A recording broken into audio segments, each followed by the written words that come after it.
చారీ 111 cinema చూశానండి. ఒక మంచి కామెడీ ఎంటర్టైన్మెంట్.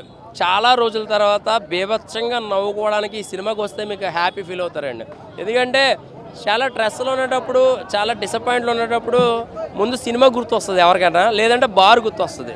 కానీ ఈ సినిమాకి వస్తే కనుక స్ట్రెస్ అంతా పోతుందండి. ఎందుకంటే ఆలీ గారు, వేణుమాధవ్ గారు కాంబినేషన్లో కానీ, శ్రీకాంత్, సునీల్ గారు కాంబినేషన్ చాలా సినిమాలు ఒకప్పుడు వచ్చి చాలా బాగుండే ఆ సినిమాలు. సో చాలా సంవత్సరాలుగా సినిమాలు మిస్ అయిపోయాం మనం. ఏదో సినిమా వచ్చేస్తుంది, బేబచ్చమైన ప్రమోషన్ చేసుకుంటున్నారు, అది ఆడట్లే.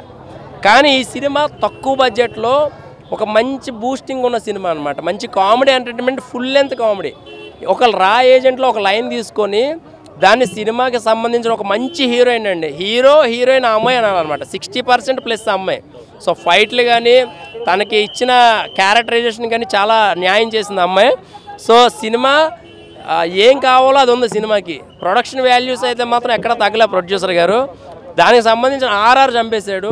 ఏదో హాలీవుడ్, బాలీవుడ్ రేంజ్లో కొన్ని షాట్లు చూస్తే మనకి 007 గుర్తొచ్చింది అనమాట.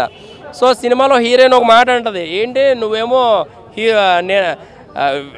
నువ్వేమో హీరోలో వచ్చి నన్నేమో బయటపడేసేవేంటి అని చెప్పి వెన్నెల కిషోర్ అంటే, నువ్వు లైఫ్లో జీవితంలో నువ్వు ఎప్పుడు హీరో అవ్వలేవు అని. నిజంగా కూడా అంతే.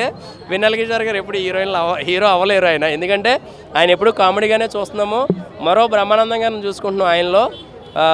ఆయన ఏం చేసినా నవ్వుతామండి, సీరియస్గా ఉన్నా నవ్వుతాము.